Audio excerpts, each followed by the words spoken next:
आज हूँ एक पवित्र दिवस जार नाम उत्कल दिवस। भारत माता की जय, भारत माता की जय, भारत माता की जय। आरंभ करिबा उत्कल दिवस विषय। ओडिशार एक महान दिवस होची उत्कल दिवस। यह प्रति वर्ष एप्रिल मास 1 तारिख दिन पालन करा जाए। पूर्वे यार नाम उत्कल कलिंग थिला। दिन थिला जेतेबेले ओडिशार नाम सारा विश्व व्यापी जाइतिला। यह दिन उत्कल पराधीनपुत्रु होई स्वतंत्र प्रदेश रे परिणत होइतिला। याको मन रखिबा पाई आम उत्कल दिवस पालन करा जाए। दिवसर महत्व 1800 मसीह इंग्रेज माने ओडिशा को अधिकार करथिले।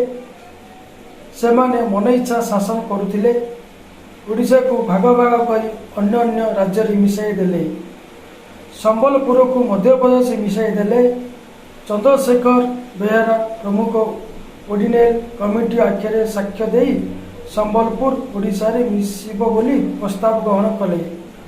फल 1936 मसीह एप्रिल मास 1 तारिख दिन ओडिशा एक स्वतंत्र प्रदेश परिणत हैला।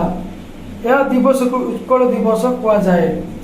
व्यक्तिगत आंदोलन में जोग देइथिले अनेक कवि और लेखक निज लेखनी मनरे ओडिशा भाषार महत्व संपर्क में लेखालेखि कले। यह दिन विभिन्न विद्यालय महाविद्यालय सरकारी संस्था मानक उत्सव आडंबर सहकार पालित हुए।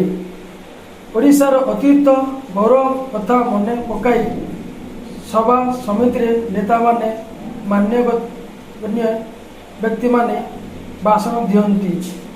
एथिपाई व्यक्तिगत संगीत चित्रकरण अति प्रतियोगिता हुए। पूर्ति प्रतियोगिता मानक पुरस्कार मध्य दिया जाए। शेष कथा आमर जातीय उत्सव उत्कल दिवस यार साधारणता को अक्षुण्ण रखिबा पाई आमे समस्ते चिंतित हेबा उचित। या द्वारा जातीय ऐक्य प्रतिष्ठित हुए।